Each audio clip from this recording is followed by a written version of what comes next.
Hey, what's going on, everyone? This is Mike Colleen at MikeColleen.com. This video is for you if you've been abused or hurt, or especially if you've been hurt and attacked by a narcissist. This video is for you.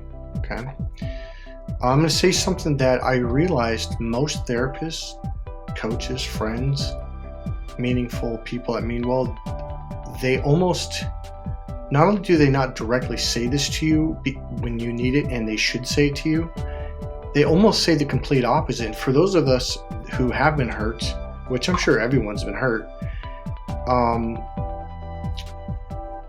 the message that they don't get across is what I'm going to put in this video. It is really, really important, okay? I'm going to just say it right now. I'm going to use, whether it was someone just abused you or narcissist, I'm going to use the narcissist because it kind of gives me a direction. I'm going to say something that most people don't say, and here's what it is. Most people will say, well, you know, you need to move on, or you need to forgive them. You know, it's like, wait, what? Like, because, okay, for those of us who got really hurt really, really bad, and it lasted a long time to get over it, it took a long time.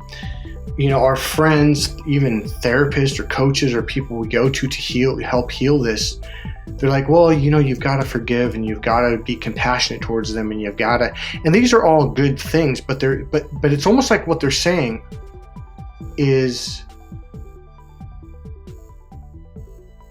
it's almost like they're not saying what they did was wrong. Very, very wrong. Okay? So I'm going to say it. What they did to you was wrong.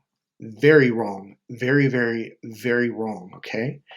There's no excuse for what they did. What they did was just absolutely wrong. Okay? And you're being hurt, feeling afraid to open up again is valid. It's very valid. Okay? I don't think most people tell you that. I think most people say, well, you know, you got to forgive. And here's the thing about forgiveness. And I'm sure you've heard it by now. This message, I think, got pretty big more than 10 years ago.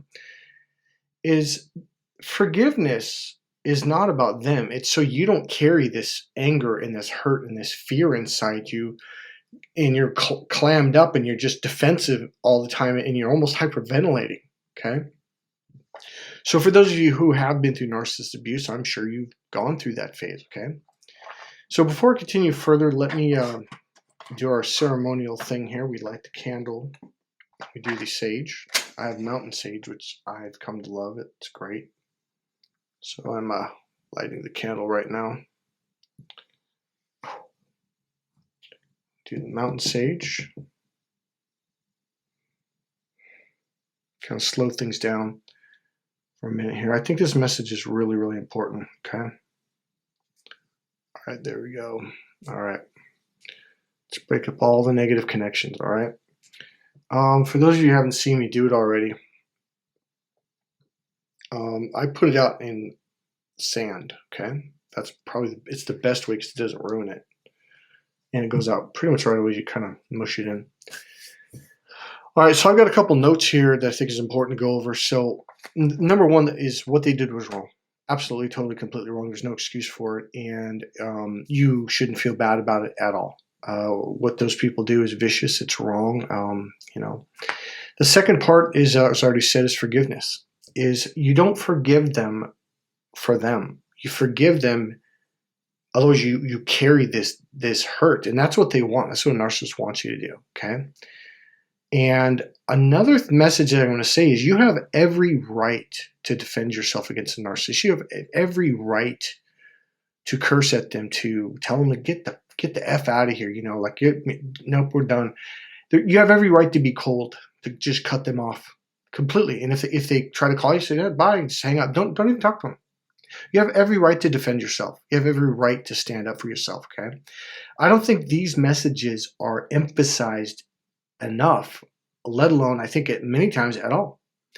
What I heard from people over the years, and these are like very highly trained coaches, like, oh, well, you know, you got to let go and you got to move on and you got to this and you got to that. And it's the feeling you get. And here's the thing. I've actually talked to quite a few of the people over the last half a year. Are like, the feeling is like, okay, so let me get this straight. So this sick person goes around hurting all these people. Like, that's what they do. That's what their life is about, is picking a target and attacking them with their flying monkeys and just destroying them and ripping their soul apart.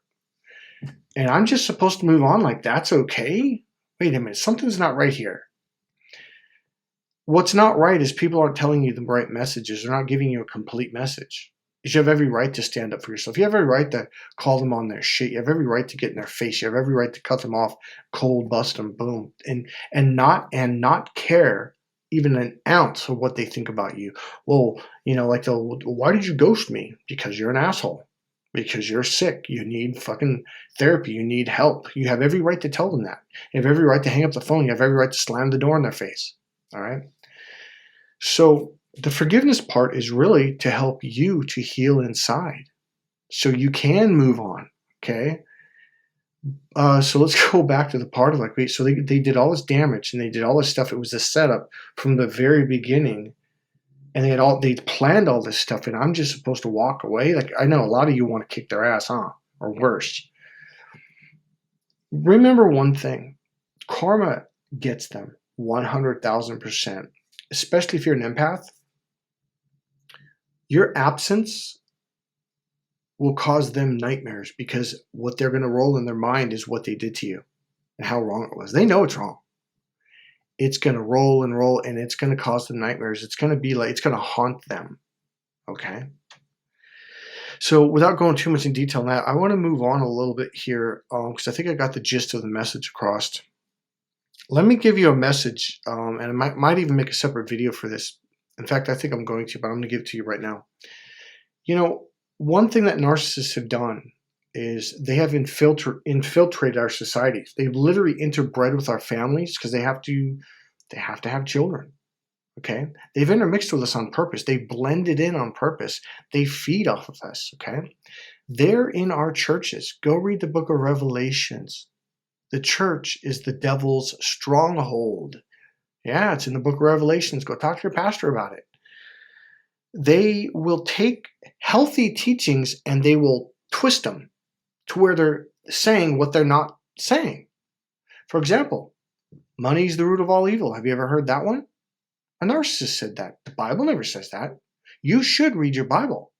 It says the love of money is the root of all evil. Every pastor I've ever heard has said, yeah, if you put money above health, above happiness, above God, above love, above intelligence, if you're just like money is your almighty God, you're going to live a pretty fucked up life. And that's a narcissist. Narcissists put money above everything because they want to look so self-important. Okay. So they twisted that one. Now here's another one I'm going to give you. That one really is just an example to help you understand what I'm saying. They have gotten into everything from politics to church to corporate world to everything. Here's one I bet you misunderstand. Jesus says, turn the other cheek. So if someone slaps you or hits you, you're supposed to turn the other cheek. Well, a lot of people who haven't really studied linguistically what these words and phrases meant back then in the original language. Jesus didn't speak English, by the way. Okay. So you have to remember that. The translation wasn't brought over properly. In fact, you know what I'm going to do? I'm going to grab something real quick. This is important. All right. Okay, here's what I mean. This is the King James. Now, I'm not pushing Christianity on you at all. All right. These teachings are in all religions and spiritual teachings. So this is just an example. So this is the keyword Hebrew, Greek, two different languages. Key Study Bible. All right. In the back, you have the lexical aid to the Old Testament. Get that in there. All right. And next to each, okay, so when you read the Bible, and you also have the lexical aids to the New Testament. Sorry, let me show you that. And you also have the Hebrew and that Chaldee dictionary in the back also, okay? So okay, let me just pick something real quick. I don't want to drag this out. So you go through every single sentence and there will be a letter or number next to one or two or more of the words. So in this word says brother. I don't know if that's going to show up. Sorry, it's not a very good camera. I got to get a better camera. See where that number is right there? Right there? And down here, there's another one next to inheritance. The number next to inheritance is 2817, and the number next to brother is 80. So what you do is you go back here. Since that was the New Testament, you would look up the number 80 in the New Testament.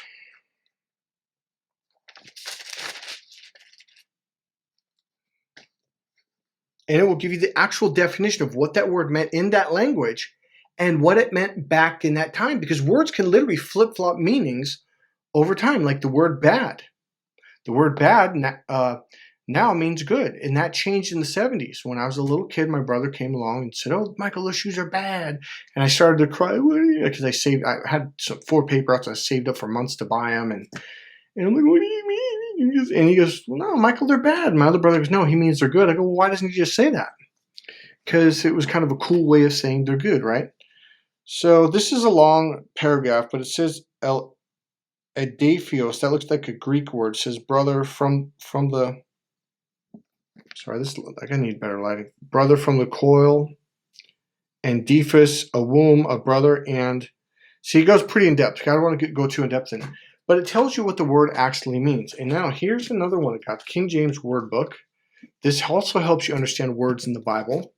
And I got the Vine's Complete Expository Dictionary of the Old and New Testament words. It's very similar to what's in the back of the Bible there.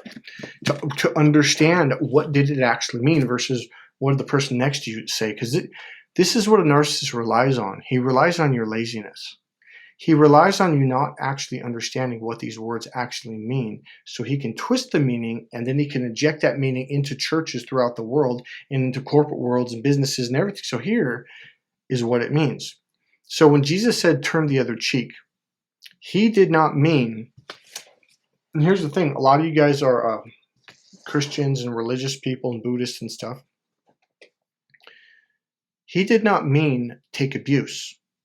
Do you know what he literally meant when he said turn the other cheek?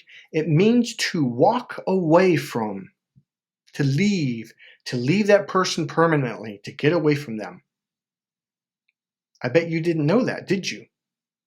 So a lot of you thought, us good empaths, that, well, we're just supposed to let them yell at us and abuse us and even physically harm us, slap us or hit us, and over and over. That is not what that means. That is not what that means. That means just walk away.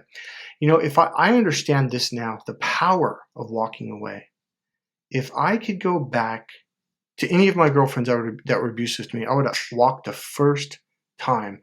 Because what is a narcissist's goal? They're trying to get you to become this horrible person or to do something, and then they can tell you, "Oh my God, look what he did to me." Yeah, after 10 years of you treating him like shit, he finally stood up for himself. The power of walking away when someone is disrespectful, rude, and abusive to you, just do it. The sooner you do it, the better you feel. I've already made a video on that, but man, it'll make you feel good. It makes you feel powerful. And it leaves them powerless because their whole goal was to make you look bad, and they ended up making you look really, really good because you walked away. So this is going to go on with turn the other cheek is cut ties. Okay, that means to walk away from. I'm going to give a personal story. So when I went to Tony Robbins seminars, I went to my first big Tony Robbins seminar. I came home just, oh man, it's like I remember waking up one morning. I just felt really good, and everyone was looking at me. My mom and my brothers and sisters, like, what the fuck? And they didn't like it. And my mom's like, "Oh, you know, that's a cult, and that's a this, and that's a," and it was all negative. Just the whole. Finally, after I think it was a day or two of this, just they were trying to mar Tony Robbins. And I was like, "Well, Mom, am I doing something wrong?" She goes, "Well, no." I go, "Am I happy?" She goes, "Yeah, you're very happy." I'm like, "Am I peaceful?" She goes, "Yeah, you're very content." I'm like, "Well, is this good or bad?" She goes, "Well, it's good." I'm like, "So what's wrong with it?" She goes, "Well, I just, you know, you're different. You've changed." My sister, she changed. "Yeah, you're different. You've changed." Well, here's the deal. You are leveling up, and this is what most people do. They try to take the people around them who don't want to go to a Tony Robbins seminar, who don't want to go to energy healing, who don't want to meditate, who don't want to read personal development, who don't want to do anything to change their lives. So we end up actually changing from life-changing experiences, reading books and developing ourselves, And we look at the people around us and we want to lift them up. They don't want to go up. And that's the thing that you don't understand.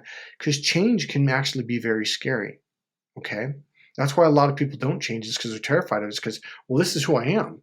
And over there is who I'm not. But I want to be that person. I want to be richer. I want to be better at a sport. I want to be happier. I want to be whatever. But that's not who I am. That's a stranger. But that's who they want to be. So in order to get from here to there, they have to change. And it's scary letting go of who you've been your whole life. Now, I'm not going to go any more depth on that, but you have to understand, if they're not ready to change, they're not ready to change. So if you try to lift them up and change them and pull them up forcefully, and that's what you're doing, ultimately, you're trying to force someone to change who either isn't ready to change, needs to learn some things first at the level they're at. That's like, I use this example. It's like someone who's in basic math, first grade, let's say, and you're trying to get them to start doing geometry. They can't do it. They're not at that level. They're down here, and they need to learn a couple things in between before they can do geometry. You have already developed this stuff, and now you made another lift and change. Well, what happens is, let's say they're at basic math, and there's division, and there's basic multiplication, right? And then maybe, I don't know, whatever, this level, right? Is they can deal with these people on these first 3 or 4 levels above them. But once you go pop out of that range, they can't relate to you. And that's why they're trying to get you to come back down, is they're like, you've become the stranger. You became this person. Now you like it. You think it's wonderful. You think, my God, this is so much better, right? The problem is, they can't relate, and you are this person that their brain. Here's what happens. Okay, I learned this in psychology class. What happens is, most people are lazy. I actually learned this I think it was in NLP and hypnosis too. Most people are lazy. So what happens is, most people are asleep, and what they do is they let their unconscious motor run. So when you first meet someone, you wake up for a bit, a few minutes, maybe a couple hours, and your brain absorbs all this information about this person, what their values, their rules, their beliefs, their strategies, how do they deal with situations when they get mad, and when you push their button, what do they do? And you figure all this shit out, and it goes in the unconscious mind. And so when someone comes in, it's like a button is pushed, and you're not actually there. You're asleep. You're just automatic program. This is how I deal with Steve. Oh, Shane's here. This is how I deal with this person. Oh, so-and-so's here. This is how I deal with them. When one of these people changes, that means you have to throw away all the information that you gathered about this person. Now you have to open up again and relearn them and who they are now. And when you go to have huge life-changing experiences through accidents, deaths, Tony Robbins seminars, going to a 5-week NLP training, spending time with Buddhist monks, going through a clearing, which I just went through, and I have changed, and I'm different. And I know that you guys can feel the energy is different in me. In my last 4 or 5 videos, I bet you're like, yeah, that's not Mike. And I'm gonna say something that's gonna be important. So what happens is, most people have to relearn this person, right?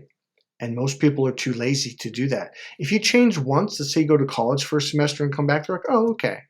But if you keep changing, and that's what I was doing, I was going to Tony Robbins seminar, another Tony Robbins, and NLP, and I was changing every 3 to 6 months, just radically. And the people around me were just yelling at me, what the fuck, who are you now, right? I'm happier. And they all acknowledge that, like, you are happier.